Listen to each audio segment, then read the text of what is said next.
काँग्रेसचे ज्येष्ठ नेते नसीम खान आपल्यासोबत, आपण त्यांच्याशी बोलणार आहोत. आज काँग्रेस पार्लमेंटरी बोर्डाची बैठक आहे आणि संपूर्ण महाराष्ट्रामध्ये कुठे कुठे युती होणार आहे, 29 महानगरपालिका किती महत्त्वाच्या आहेत आणि काय नेमकं ठरतंय? प्रदेश काँग्रेसमध्ये निवड मंडळाची बैठक आज 28 महानगरपालिका जे 15 तारीखला होणार आहे, मुंबई सोडून महाराष्ट्राची आज ती बैठक सकाळीपासून सुरू आहे.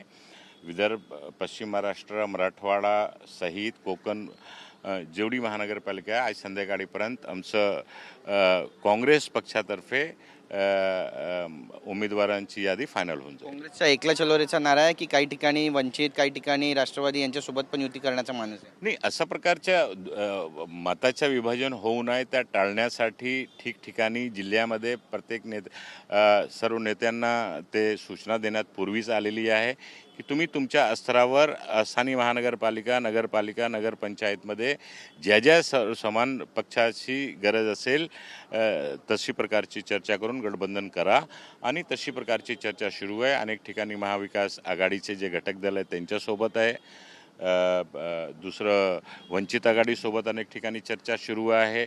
मला वाटतं की 1-2 दिवसामध्ये स्पष्ट होऊन जाईल. वंचित म्हणते की आम्हाला उशिरा प्रस्ताव दिला काँग्रेसने आणि जास्त जागा 50% जागांची ती मागणी करतात. काँग्रेस देणार 50% जागा? नाही, ठीक आहे, ते जागा वगैरेच्या विषय ते स्थानिक पातळीवर नेते करतायत, चर्चा करतायत. अजून ते चर्चा सुरू आहे. मला वाटतं की उद्या संध्याकाळीपर्यंत किंवा परवापर्यंत विषय मिटून जाईल. देवेंद्र फडणवीसांनी ज्या पद्धतीनं वक्तव्य केलंय की जिहादी मानसिकतेच्या विरोधात आपल्याला ही निवडणूक लढायची, याला उत्तर कसं देणार? भारतीय जनता पक्ष नेहमी जातीपाती आणि धर्माच्या नावाखालीच निवडणुका लढवतो.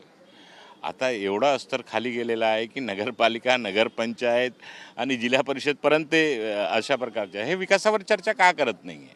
महानगरपालिकाच्या निवडणुका आता सुरू होणार आहे. राज्याची महानगरपालिकाच्या माध्यमातून जे नागरिक सुविधा देण्याची गरज होती का ही सरकार देऊ शकली नाही? गेल्या अनेक वर्षापासून निवडणुका पुढे ढकलून, तांत्रिक अडचणी दाखवून आणि प्रत्येक महानगरपालिकेमध्ये जे भ्रष्टाचार झालेला आहे त्याची चौकशीसुद्धा अनेक वेळा काँग्रेस पक्षाने मागणी केली, याची चौकशी करावं.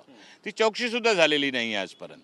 तर भ्रष्टाचार वाढत आहे महानगरपालिकामध्ये, नागरिक सुविधा लोकांना मिळत नाही आहे आणि दुसरी बाजू ध्रुवीकरणचं राजकारण करून, जातीपातीचं राजकारण करून लोकांचं भावनिक मत घ्यायचं हाच एक प्रयत्न आहे, बाकी काय नाही. 2 महत्त्वाचे प्रश्न तुम्हाला विचारायचे. सेना भवनाबाहेर बॅनर लागतात, उत्तर भारतीय कटोगे तो पीटे जाओगे, बटोगे तो पीटे जाओगे. संदीप देशपांडे यालाच उत्तर देतात की नाही भी बटोगे तो भी पीटे जाओगे. मराठी अस्मितेच्या विरोधात बोलणार तर त्यांना पिटावं लागणार.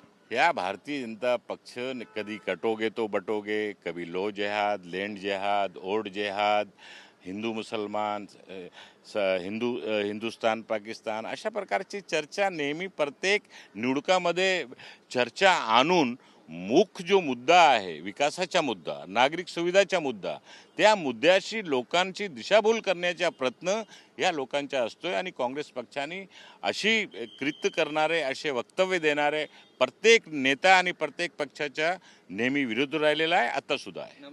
नवनीत राणा म्हणतात की 3 ते 4 मुलं जन्माला घातली पाहिजे.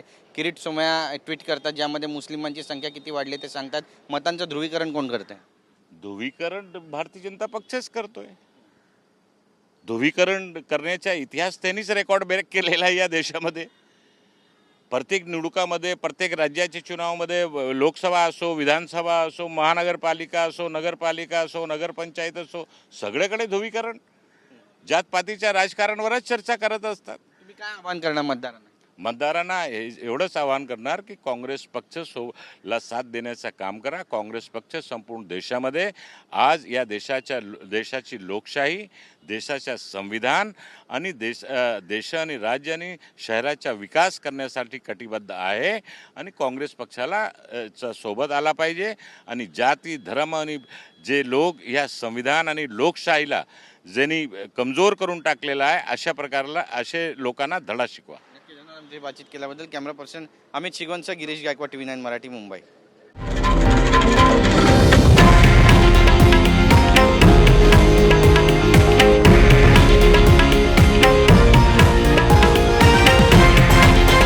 हे आहे देशातील नंबर 1 न्यूज नेटवर्क आणि आपण पाहत आहात TV9 मराठी, एकमेव.